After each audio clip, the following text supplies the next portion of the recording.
1년 만에 정말 특별한 분을 다시 만났습니다. 먼저 간단히 대표님과 책에 대한 소개 부탁드립니다. 저는 조한청이라고 하고요. 캘리포니아에서 활동하는 변호사, 회계사, 자산관리 회사 운영하고 있고요. 주로 미국과 관련해서 경제활동, 투자활동을 하는 고객들과 함께 텍스 플래닝에 대한 파이낸셜 플래닝 관련된 전문가 서비스 제공하고 있고요. 책 제목은 미국 자산관리 성공 전략이라는 내용인데요. 미국에서의 투자 자산 또는 경제활동을 하면서 내가 얻게 되는 그런 자산을 어떻게 관리하는 것이 가장 효율적이냐에 대한 내용을 다루는 그런 책입니다. 출판을 진심으로 축하드립니다. 이 책을 집필하게 된 배경을 좀 더 자세하게 설명해 주실 수 있나요? 제가 유튜브 채널을 운영한단 말이죠. 지금은 영상 수가 2,000개가 넘어가는데 사람들이 얘기 피드백을 주는 것이 어디서부터 시작해야 될지 모르겠다. 이걸 한번 좀 정돈을 하면 좋겠는데, 그래서 한 번은 책을 쓰면 내용을 정리하면서 하나의 나침반이 되지 않을까라고 생각을 했고, 그리고 실제 체감을 하는 그 수준이 달라지는데, 한국에서의 미국 투자와 관련된 어떤 관심의 농도, 현저히 높아졌다는 거 알게 되고요. 또 미국에서 생활하고 있는 우리 교민들, 교포들 이런 분들의 경제 수준이라던가 이 고민의 깊이 그리고 그 관심의 대상 정도들이 굉장히 높아졌어요. 어떠한 방식으로건 미국에서의 투자, 경제 활동에는 관심을 갖는다 또는 그 장점에 대해서는 모두가 공감한다라고 했을 때 그걸 어떤 식으로 관리하는 것이 법적인 리스크 매니지먼트 면에 있어서건 절세 면에서건 나에게 있어서의 현금 흐름을 개선해주는 것이 가장 중요할 텐데 어떻게 하는 것이 나의 투자 성과를 최대한 바람직하게 만들 수 있겠느냐를 논의하는 책은 그다지 없었던 것 같아서 그래서 그런 책을 한번 만들어 보면 좋겠다. 대상은 미국의 자리를 잡고 터전을 잡고 생활하는 우리와 같은 이런 사람들, 한국에서 미국에 관심을 갖는 그런 투자자들, 그런 분들을 대상으로 책을 만들게 됐죠. 저는 이 책을 읽으면서 내가 몇 년 동안 열심히 공부했던 굉장히 다양한 분야가들이 이 책에 녹아있구나라는 걸 되게 많이 느꼈는데요. 절세, 투자, 자산 관리에 대한 다양한 내용들을 어떻게 이 책에 녹아내리셨는지 궁금합니다. 책을 어떻게 보면 세 가지 파트로 나누게 된 배경이기도 할 텐데 첫 번째는 왜 미국인가에 대한 것, 자산 관리의 하나의 좋은 비이클을 제공하는 나라로서에 대한 그런 얘기를 다루었고요. 두 번째로는 미국에서 활동하는 사람들, 제도상의 혜택을 제공하는 거기서 우리가 자리 잡고 경제 활동을 하는 주체로서 어떤 것들을 우리의 이익을 위해 합법적으로 활용할 수 있는지에 대한 내용을 아주 구체적으로 다루었죠. 세 번째로는 미국에 관심을 갖는 게 미국에 이민 와서 자리 잡은 사람들 뿐만 아니라 크로스 보더 인베스터라고 부르는데 한국에서 미국 투자에 관심을 갖는 사람들, 미국에 이주하는 데 관심을 갖는 사람들, 미국에 보낸 가족들이 있는 사람들, 아니면 이미 사업체를 운영하는 사람들, 한국으로 역이민을 가는 사람들, 또는 한국에서도 여전히 부동산이나 기타 자산 또는 사업체가 있어서 경제활동을 하는 그런 사람들, 결국은 한국과 미국에 걸쳐서 이런저런 것들을 하는 그런 경우죠. 그들이 알아야 하는 여러 절세 플래닝 또는 중요한 규정들이 있잖아요. 그래서 그걸 다룸으로써 충분한 혜택을 우리가 놓치지 않고 누릴 수 있지 않겠느냐라는 그런 생각에서 구성을 그렇게 만들게 됐어요. 세금 하면은 굉장히 복잡하고 어렵게 느껴지잖아요. 대표님께서 책에서 브랜다이스 연방 대법관의 이야기를 하시면서 누구나 합법적으로 세금을 줄일 수 있는 방법은 존재하고 우리는 그거를 찾아내야 한다라고 말씀하셨는데요. 미국에서 세금을 줄이는 핵심은 무엇인가요? 오늘 제가 출근을 하면서 손가방을 들고 한 손에는 커피를 들고 책도 몇 권 들고 오고 손이 부족한 거예요. 만약에 내가 하나의 쇼핑백에 그런 것들을 다 넣었다고 쳐요. 그러면 아마도 굉장히 편안하게 올 수 있었을 거란 말이죠. 그러한 손가방을 만들어서 그걸 가지고 편하게 올 수 있으면 그러면 그렇게 안 한 사람은 이 손가방을 잘 들고 편하게 오는 사람을 배워야 되는 거잖아요. 브랜다이스 상황이 연상이 됐던 거예요. 당시에 이분이 1930년 대법원 판사였는데 출근 길이 있는데 일반적인 길은 톨로드라는 거죠. 근데 그 사람은 톨로드를 굳이 가지 않고 오히려 붐비지 않은 그런 일반 길을 안다는 거예요. 남들은 모르는 그런 쾌적한 길을 통해서 시간도 덜 걸리고 매연도 고생하지 않고 톨비도 안 내고 이런 것은 뭘까요? 절세죠. 그에 대한 노력은 칭찬받고 배워야 될 그런 부분이다라고 얘기하면서 이제 절세에 대한 노력, 절세의 의미를 얘기하거든요. 왜 미국인가라는 것에서는 2016년도에 파나마 페이퍼스라고 하는 굉장히 유명한 국제적인 텍스 스캔들이 있었어요. 파나마에 모색 폰세카라고 하는 굉장히 유명한 로펌이 있었는데 그 회사가 하는 일이 이런 조세 피난처를 활용해서 거부들의 텍스 플래닝을 도와주는 그런 회사였었는데 거기가 한 40몇 년 동안 해왔던 그 고객 자료들이 해킹을 당해서 퍼졌어요. 그래서 당시에 세계적으로 유명한 유럽의 러시아의 정관계 인사들, 총리, 유명한 배우들, 그리고 한국에서도 전직 대통령의 아들이 여기에 연루된 것으로 의심된다는 식으로 뉴스 기사가 나와서 많은 사람들의 인구의 회자가 됐었던 거죠. 근데 신기하게도 파나마 페이퍼에서 미국 사람들이 별로 안 나왔어요. 미국이 거부가 제일 많을 텐데 세계에서. 미국은 뭘 것 같으세요? 세법에 유리한 점이 많아서 있지 않을까요? 그렇죠. 미국은 굳이 해외에 가지 않아도 국내법을 활용해서 충분히 그와 비슷한 수준의 혜택을 누릴 수 있다 였어요. 미국이라는 나라가 투자처로서의 각광받는 것뿐만 아니라 절세에 있어서도 제도가 있단 말이야. 거부들만의 익스클루시브한 전유물이 아니라 모두에게 똑같이 주어지는 적법한 혜택이라는 점을 얘기하려고 했고 미국에 투자하는 외국인들도 상당 부분 똑같이 누릴 수 있는 그런 혜택이다. 그러니 우리는 이걸 놓치지 말아야겠다 라고 얘기를 한 거거든요. 절세는 결국 세금을 줄이는 건데 세금은 국가가 징수하는 하나의 시스템인데 소득이 발생하는 데에 세금을 징수하게 되죠. 왜? 소득을 얻는 데 있어서는 국가가 제공하는 여러 인프라의 혜택을 누렸기 때문이니까. 내가 일군 자산을 안정적으로 내 다음 세대가 똑같이 향유할 수 있도록 넘기게 해주는 사회 시스템, 그게 증여상속세겠죠. 재산세가 있죠. 내가 이러한 사유 재산을 인정받을 수 있게 해주는 배경은 결국 국가가 제공하는 여러 안전장치 덕분이다. 그러니 세금 내라. 그래서 이렇게 세 가지란 말이에요. 소득세, 증여상속세, 재산세란 말이죠. 그런데 절세라고 하면 이걸 줄이는 건데 재산세는 줄일 게 별로 없어요. 내 부동산 가치라는 게 정해져 있고 거기에서 부과하는 세율이라는 게 정해져 있으니 그러니 이건 절세의 대상이라기에는 조금 떨어져요. 그러면 증여상속세요? 미국에서는 평생 증여상속 면제액이라고 하는 그런 컨셉이 있죠. 내가 평생에 걸쳐서 미국 사람이라면 내가 증여세, 상속세 없이 다음 세대로 증여 상속할 수 있는 금액이 금년에 얼마인지 아세요? 몇백억 아닌가요? 300억. 1,400만 불이에요. 한국 돈으로는 180억 이상 되겠죠. 한 가구를 놓고 보면 엄마 아빠가 있으니까 곱하기 2가 되잖아요. 1,400만 불에 타임스 2 하면 2,800만 불이니까 그게 몇백억이 되는 게 맞죠. 최근에 이 BBB 액트라 그래서 트럼프 2기 정부의 새로운 세법 개정으로 인해 영구법이 됐고 금액도 100만 불이 올랐어요. 그래서 이제는 1,500만 불이에요. 그러면 남는 게 뭐냐? 소득세잖아요. 소득세가 우리가 얘기하는 절세의 대체적인 대상이 될 것이다 라고 볼 수 있는 거죠. 그러면 소득세는 어떻게 되느냐? 내가 번 돈에다가 세율 곱하는 거잖아요. 세율을 줄일 수는 없잖아요. 그건 법으로 정해지는 거니까. 내가 버는 넷 인컴을 줄여야 된다는 얘기인데 넷 인컴이라는 것은 내가 번 돈 마이너스 쓴 돈이잖아요. 벌어들이는 순소득을 줄이기 위해서는 내가 실제로 밖에 나가서 버는 돈을 줄이거나 아니면 필요한 지출을 내가 더 많이 쓰거나인데 그게 말이 안 되잖아요. 절세는 버는 돈에 대해 not all incomes are equal 이라는 표현을 쓰는데 모든 소득이 같은 소득이 아니다. 저세율에 적용을 받는 소득, 비과세되는 소득 이런 것들이 있으니 내가 열심히 일해서 번 돈을 소득의 캐릭터를 바꾸는 노력을 해야 된다는 거죠. 세율이 낮은 또는 세금을 내지 않는 그런 성격의 소득으로 그러한 소득을 내는 자산에 대한 투자로 옮겨가는 것이 소득세 절세에 있어서 첫 번째 키다라는 얘기를 하는 거고 그리고 두 번째는 지출에 있어서도 같은 지출에 대해 공제 가능한 지출의 구성을 늘리자. 지금까지만 들었는데도 수업을 들은 것 같은 이런 느낌이 드네요. 총소득에서 비교적 세율이 낮은 인컴이나 비과세 소득으로 옮기거나 그리고 공제 가능한 비용을 늘리는 것을 이야기하셨잖아요. 근데 구체적으로 우리가 어떻게 그런 방법을 실현할 수 있을까요? 이렇게 자연스럽게 그거는 책에서 확인하시죠.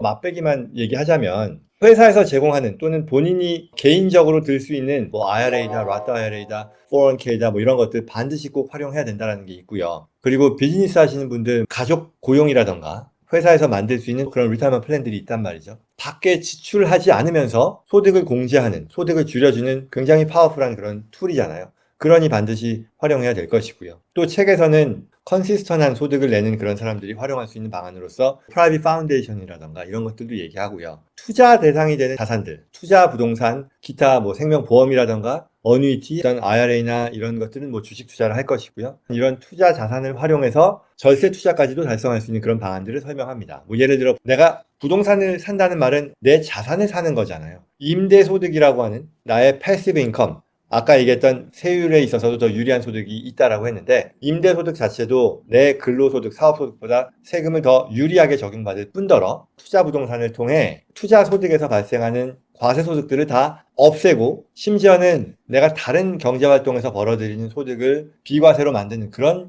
효과까지 달성할 수 있는 방법이 있거든요. 이걸 가장 대표적으로 활용한 사람이 바로 트럼프 대통령이다. 일반인들은 접할 수 없는 그런 스킴이냐? 그렇지 않다라는 거죠. 뭐 이건 딴 얘기지만 책을 한 권 쓰고 나니 앞으로는 책 훨씬 더 잘 쓸 수 있을 것 같아요. 각각의 사안들에 대해서 좀 더 구체적인 설명을 하는 그런 내용의 책들을 최소한 1년에 하나씩은 쓸 생각을 하게 됐습니다. 제가 한 거는 원고를 그냥 출판사에 전달한 건데 이렇게 편집해 주시고 또 거기에 필요한 표나 이런 것들 만들어 주는 걸 직접 이제 보다 보니 다음번 책 쓰는 거는 부담스럽게 생각하지 않아도 되겠다라는 그런 확신을 하게 된 것도 있죠.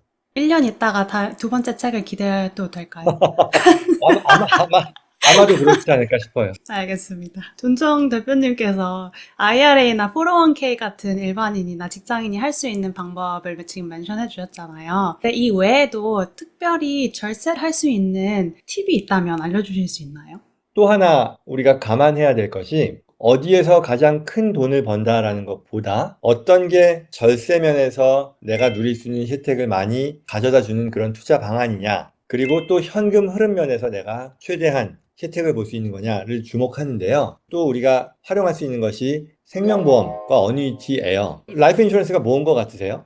내가 죽었을 때 나의 자녀나 다음 세대를 위해 남겨줄 수 있는 자산? 그쵸. 내가 가정 경제를 책임지는 굉장히 중요한 사람인데, 나에게 변고가 생기더라도 나의 소중한 가족 구성원들이 패닉하지 않고 계속해서 안정적인 삶의 퀄리티 라이프를 유지할 수 있도록 도와주는 금융장치다라고 얘기하면 틀리지 않겠죠. 그리고 정부는 이러한 금융장치에 대한 활용을 권장할까요? 안 할까요? 합니다.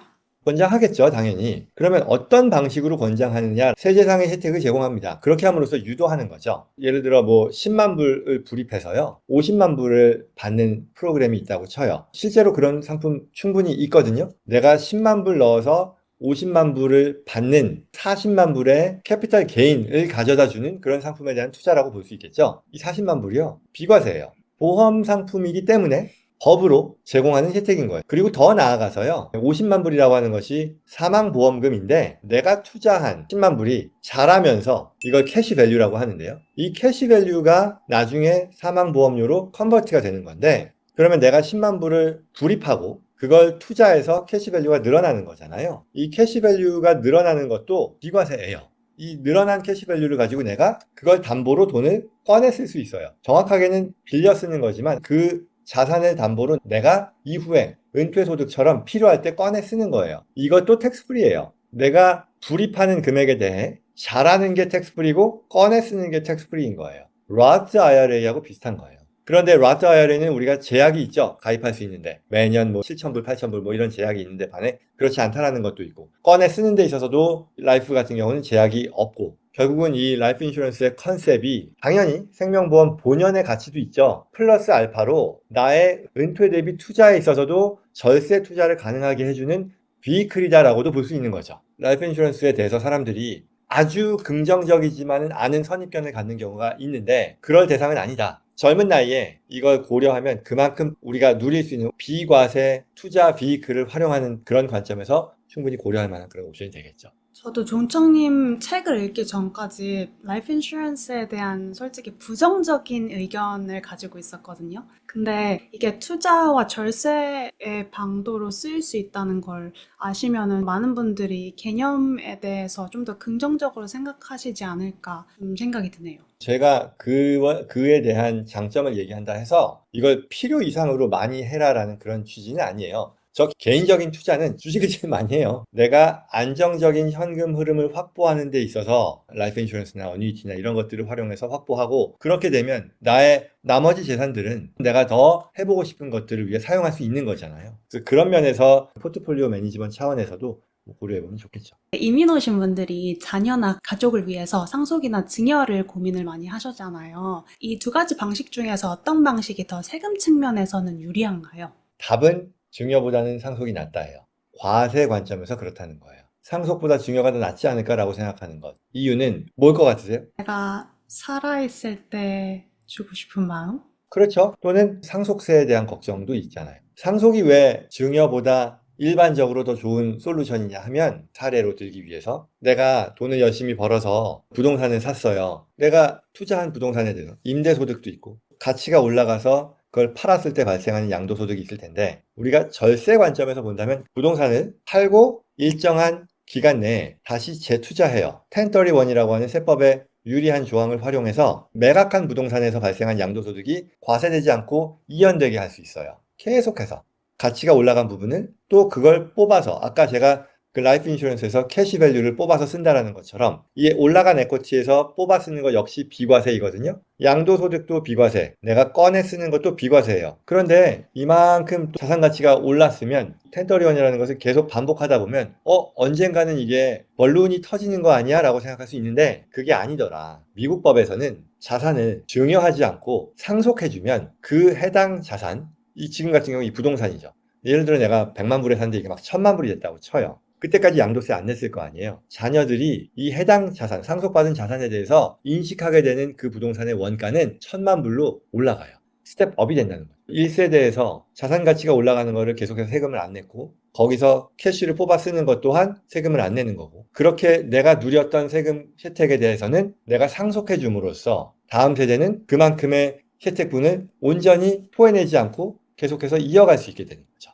그럼 상속세는? 이라고 생각할 수 있죠. 자산 가치가 올랐지만 내 자산 가치를 담보로 꺼내 쓴다 그랬잖아요. 그러면 상속세를 부과받는 대상 자산은 넷 에셋이에요. 1000만 불짜리 부동산이 아니라 거기서 내 부채를 뺀 넷 에셋이잖아요. 그러니 사실은 상속세 부과 대상 자산은 그만큼 높지 않을 것이고 증여에 있어서 자녀들에게 쓰게 해준다라는 것 또한 그 자산을 담보로 내가 끌어서 그걸 자녀에게 증여함으로써 내가 누릴 수 있는 세금 혜택을 맥시마이즈하고 그 다음 세대로도 이어질 수 있도록 해준다. 이렇게 되는 거죠. 상속이 더 낫다. 그리고 이 책에서 리빙 트러스트에 대해서 말씀을 해주셨는데 저는 취소 불능 리빙 트러스트의 종류가 그렇게 많은지 몰랐어요. 두 가지 종류가 있다고 말씀을 해주셨잖아요. 취소 가능 그리고 취소 네. 불능 리빙 트러스트가 있는데 네. 한인분들이 이 개념에 대해서 생소하신 분들도 많을 것 같아요. 이 리빙 트러스트는 무엇이고 어떤 분들이 고려하는 게 좋을까요? 자산은 최대한 내가 가지고 있는 상태에서 필요한 것들만 증여하고 그 자산의 가치 상승을 끌고 가는 데 있어서 홀딩 컴퍼니 역할을 하는 게 트러스트라고 보면 될 것 같아요. 트러스트는 사실 사적인 계약이라고 보는 게 맞는데 비유를 한다면 페이퍼 컴퍼니와 거의 비슷하다. 우리가 회사를 생각해 보면은 내가 회사를 세워서 주주로서 자본금을 넣죠. 그리고 그 회사를 운영하는 운영진을 고용한단 말이에요. 그래서 그들이 운영해서 얻게 되는 혜택을 주주에게 다시 준다. 이런 컨셉이잖아요. 트러스트도 비슷해요. 정관 대신에 트러스트 다큐먼트를 만들고 거기에 나는 설립자, 그랜토로서 내 자산을 거기에 옮기게 되고 그리고 이 트러스트를 운영하는 운영진을 고용하고요. 트러스티라고 합니다. 그리고 이 운영진은 잘 운영해서 최종적으로는 이 혜택을 베네피셜이라고 하는 사람에게 주게 된다는 거죠. 그러니 여기서는 그랜토라고 하는 설립자, 트러스티라고 하는 관리자, 베네피셜이라고 하는 수혜자 세 컴포넌트가 들어가게 되는데 트러스트에서 크게 봐서는 두 가지로 나눈다라고 얘기를 해요. 첫 번째는 취소 가능 트러스트,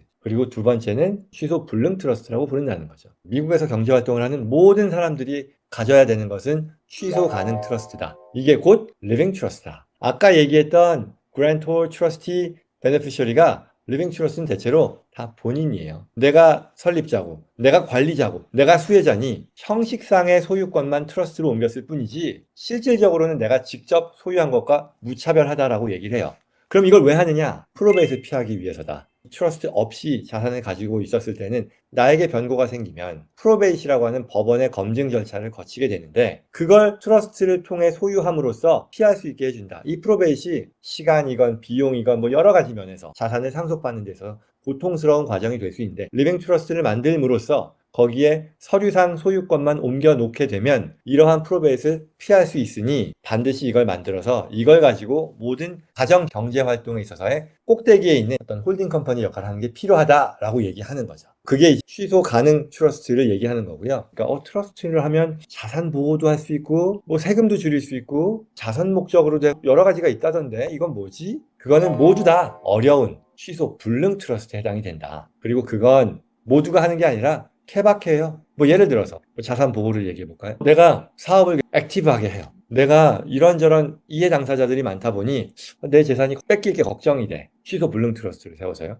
에셋 프로텍션에 관련된 뭐 이런 건 한다고 쳐요. 그리고 나서 그 자산을 옮기면 내 재산에 손해를 보는 상황이 있더라도 이 트러스트로 옮긴 자산에 대해서만큼은 bulletproof를 만들 수 있다. 또는 뭐 이런 것도 있어요. 우스갯소리지만 이런 얘기를 해요. 내가 이거를 내 딸한테 주는데 나는 뭐 사위 믿긴 하는데 또 세상이 어떻게 될지 모르잖아요. 그때 뭐 분쟁의 대상이 되게 하고 싶지 않은데 그런 거 취소 불능 트러스트를 통해서 상당 부분 보호할 수도 있어요. 트러스트가 어떤 우리의 투자 활동, 경제 활동을 하는 데 있어서 미국에서 기본이 되는 파워풀한 도구다. 취소 가능 트러스트는 모두가 하셔야 된다. 취소 불능 트러스트는 케바케. 자산 보호가 가능한 취소불능 트러스트는 LLC와 트러스트의 역할을 하는 건가요?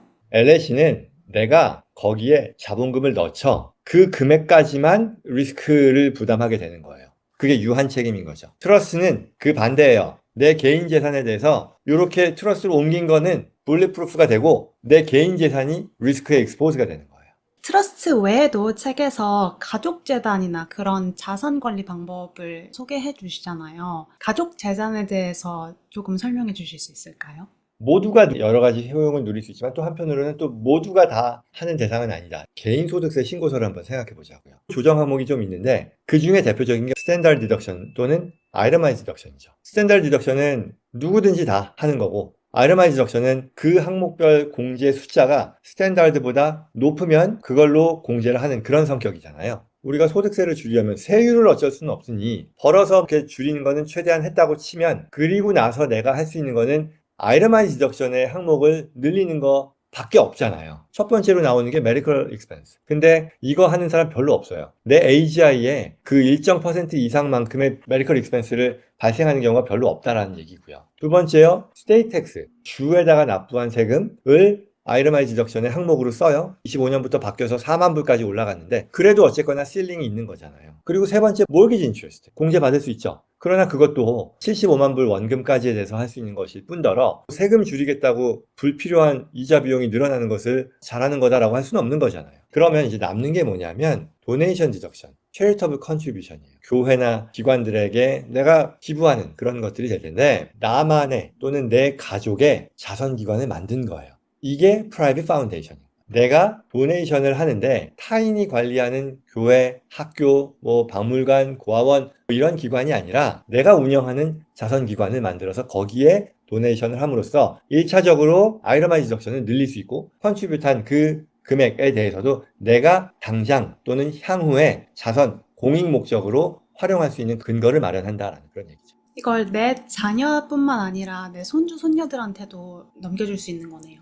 물론이죠. 이거는 대대손손 이어질 수 있는 거고요. 정확히 얘기하면 이거는 오너십이 있는 게 아니라 이 운영에 있어서 이사진을 고용하고 이사진이 의사결정을 내리는 거기 때문에 레거시가 이어진다라고 얘기하죠. 그리고 물론 이건 내 게 아니에요. 엄격하게 얘기하면 내 사익을 위해서 쓰는 게 아니에요. 그러나 좋은 일에 써야죠. 그렇기 때문에 이게 모두가 할 수 있는 거고 충분히 효용을 누리지만 모두가 할 수 있는 것은 아니다라고 얘기한 건데 이게 나에게 있어서의 어떤 중요한 가치 기준이 뭐냐도 당연히 영향을 미치는 요인이 될 것이고 예를 들어 세상에서 가장 유명한 파운데이션이 빌 게이츠 파운데이션이에요. 빌 게이츠 파운데이션이 빌 게이츠 거냐? 라고 물어보면 저는 그렇다고 생각할 것 같아요. 그가 생각하는 삶에 있어서의 중요한 가치를 실현하기 위해 그걸 쓰는 거잖아요. 전염병이 됐건 국제적인 기아를 해결하는 데 역할을 하는 거건 뭐 예컨대 저는 지역사회에 대한 교육 봉사 활동에 관심이 많아요. 장애인들을 위한 지원 이런 쪽에 대해서도 저는 관심이 많아요. 그러면 앞으로 내가 교육 사업 내지는 교육 봉사를 더 체계적으로 할 수 있는데 필요한 비용이라던가 이런 거에도 이 파운데이션의 비용을 쓸 수 있을 것이고요. 장학금을 지급하는 데도 쓸 수 있을 것이고요. 각자가 갖는 어떤 가치관, 이 어떤 것들이 있느냐에 따라 활용도는 달라질 수 있겠으나 이 자체로서 절세에 대한 굉장히 파워풀한 효과? 그럼 이게 면세기관이기 때문에 투자 수익이 또 다 비과세예요. 동시에 나의 레거시, 나의 영향력이라는 것으로 본다면 이거 여전히 내 거거든요. 내 가족의 레거시 계속해서 대대손손 이어갈 수 있는 굉장히 효과적인 툴이거든요. 파운데이션은 모두가 긍정적으로 또는 적극적으로 고려해보면 좋겠다라고 얘기를 하는 거죠. 제가 이 말을 하니까 굉장히 동의하는 눈빛인데? 처음에 말씀하셨을 때 일반인들이 절세 방법에 가까이 있고 우리가 할 수 있는 게 많다고 말씀을 하셨잖아요. 근데 가족재단이라고 저는 생각하면 빌 게이츠처럼 돈이 엄청나게 많아야 하고 이런 것만으로 생각했거든요. 근데 우리가 공공의 이익, 좀 이렇게 하면 거창하지만 저는 간호사로서 이제 아픈 사람들 돌보는 거를 보람있게 생각하고 그런 일을 하는 거를 저를 위해서도 남을 위해서도 좋아하는데 가족재단이라는 이름으로도 이걸 할 수 있지 않을까. 나의 가치를 실현하고 절세하는 목적으로도 이게 사용될 수 있지 않을까라는 생각이 들어서 좀 공감 깊게 들었습니다. 그렇게 생각합니다, 저는. 네, 한국에 거주하시거나 해외 투자자들도 미국에서 투자를 하면서 소득이 일어나면 거기에 대한 세제 혜택을 받을 수 있나요? 미국 법을 국한해서 우리가 얘기한다면 외국인들이 미국에 주식 투자하면 미국에서 과세되지 않아요. 부동산 같은 경우도 미국의 투자자들에게 1031 동종자산 교환을 통해 양도세를 계속해서 내지 않고 이연하는 것을 얘기했잖아요. 사실 양도세뿐만 아니라 내가 그 투자 부동산으로부터 발생하는 임대소득도 비과세되게 만들 수 있거든요. 최종적으로 그렇게 해서 양도세를 이연해서 불어난 내재된 양도소득이 해당 자산을 상속했을 때 다 사라져버리고 그에 대한 세금을 아무도 내지 않고 그게 미국인 투자자들만이 아니라 한국인을 포함한 외국인들에게도 똑같이 주어지는 미국 법상의 혜택이에요. 미국 영주권 취득을 하면 한국과 미국 양국에서 세금을 내야 한다. 뭐 이런 얘기를 들은 적이 있어요. 이게 사실인가요? 그렇지 않다. 최대한 그렇지 않게 만들 수 있다라는 거예요. 미국도 미국의 세법상 거주자가 되면 월드와이드 인컴 텍스예요. 어디에서 돈을 벌건 미국 정부가 과세한다라는 뜻이고 한국도요. 한국의 세법상 거주자 월드와이드 인컴 텍스인 거예요. 일단 미국은 세법상 거주자를 판단하는 기준이 시민권자 100%, 영주권자 90%. 둘 다 아닌 경우에 미국에 체류한 기간이 1년에 183일 이상인 경우를 얘기를 한다는 거죠. 그렇게 되면 세법상 거주자가 되는 거예요. 그리고 한국은 거기서도 웬만하면 183일 이상이면 거주자다라는 거죠. 예컨대 내가 이제 미국 거주자가 된 거예요. 원래도 벌던 한국에서의 소득에 대해 미국의 거주자가 됨으로써 세금을 더 내야 되는 거네? 라고 생각을 할 수 있지만 한국, 미국 공히 외국 납부세 공제라고 하는 컨셉이 있어요. 미국 입장에서 먼저 얘기할게요. 월드와이드 인컴 텍스면 네가 해외에서 번 소득도 미국 정부는 과세할 거야. 왜? 네가 그렇게 할 수 있었던 건 미국인이라는 어떤 특권 때문에 버는 거니까 그럼에도 불구하고 해외 원천 소득에 대해서 그 해외 국가가 부과하는 소득세가 있다면 그 금액만큼은 미국 세금 계산할 때 크레딧으로 해줄게. 이 컨셉인 거죠. 예를 들어 내가 한국에서 10만 불을 벌었어요. 미국 영주권자가 돼서 갑자기 미국 거주자가 됐단 말이에요. 그러면 10만 불에 대해서 미국의 세율이 뭐 예를 들어 30%라고 쳐요.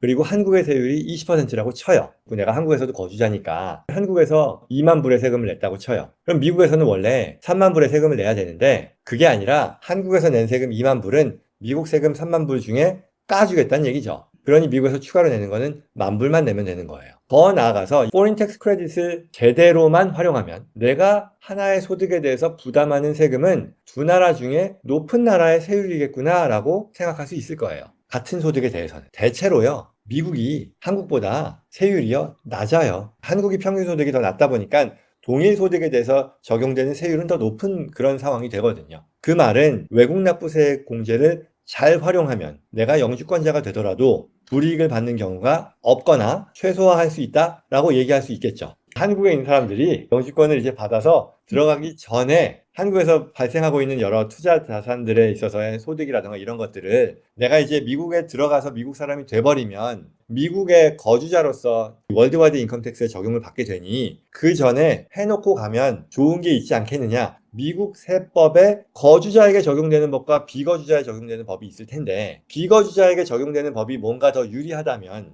내가 거주자가 되기 전에 무언가를 해 놓음으로써 거주자가 되었을 때 더 좋은 결과를 만들 수 있을 거다. 말이 되잖아요. 그게 프리-이미그레이션 플래닝. 가장 대표적인 거를 말씀을 드리자면 내가 한국에 또 부동산이 있었다고 쳐요.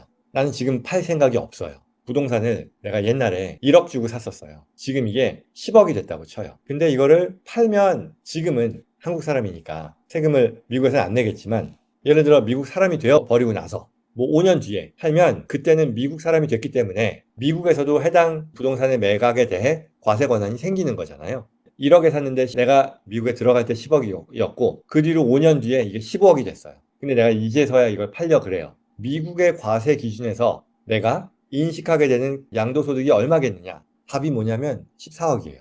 억울하겠죠. 그러면 물론 앞서 얘기했던 외국 납부세 공제나 이런저런 걸 할 수는 있지만 이게 완전히 좋은 것만은 아니에요. 예를 들어 한국에서는 이러한 특정한 부동산이요. 장기 보유 특별 공제라던가 부동산에 위치한 지역과 그 특성에 따라 한국에서 과세율이 낮은 경우도 종종 있어요. 그러면 기뻐할 수가 없어요. 왜? 미국에서 그만큼 외국 납부세 공제로 쓸 수 있는 게 줄어드니까 세금 더 내잖아요. 우리가 무언가를 함으로써 나의 미국 세법상 원가를 1억이 아니라 10억으로 만들어줄 수 있다면 이건 박수칠 일이겠죠. 그걸 만들어주는 과정이 PIP의 한 종류다라고 얘기하는 거예요. 그래서 그런 것들을 우리가 책에서 몇 가지 사례를 가지고 설명하니까요. 여기에 해당되는 분들 보시면 도움이 되겠죠. 마지막으로 이 책을 읽을 독자분들께 전하고 싶은 메시지가 있다면 한 말씀 부탁드립니다. 책을 쓰고 나니 아쉬운 부분도 있지만 또 한편으로는 양질의 정보가 백과사전식으로 들어가 있더라. 그리고 그게 이해하기가 아주 어렵지는 않을 것 같더라. 또 오늘 말씀드린 내용들이 더 구체적으로 그 안에 들어가 있으니 꼭 보시면 좋겠다라는 얘기와 책이 되게 예쁘게 나왔어요. 원래는 책 이런 것들에 대해서 그냥 내가 하나의 상징적인 의미로서 썼다. 그리고 커뮤니티에 대한 봉사 정도로 생각을 했었는데 그 책을 보니까 예쁘기도 하고 정보도 있고 미국에 거주하는 한인 교포 가정의 책장에 한 권씩 꼭 있으면 좋겠다라는 그런 소박한 생각을 하게 됐어요. 아주 소박하죠? 그래서 베스트셀러 되시겠는데요? 아유, 많이 관심을 가져주시면 좋겠다. 이제 한국에서도 미국의 이주나 유학을 고려하시는 그런 분들 또는 뭐 투자에 관심을 갖는 분들이 활용하시면 좋은 책이 되지 않을까라는 그런 메시지를 마지막으로 전달하고 싶습니다. 저는 이 책을 읽은 사람으로서 계속 봐야 되는 책이라고 생각을 해서 모든 분들의 댁에 한 권씩 있으면 좋지 않을까. 정말 도움이 될 책이라고 생각합니다. 오늘 유익한 정보 감사합니다. 고맙습니다.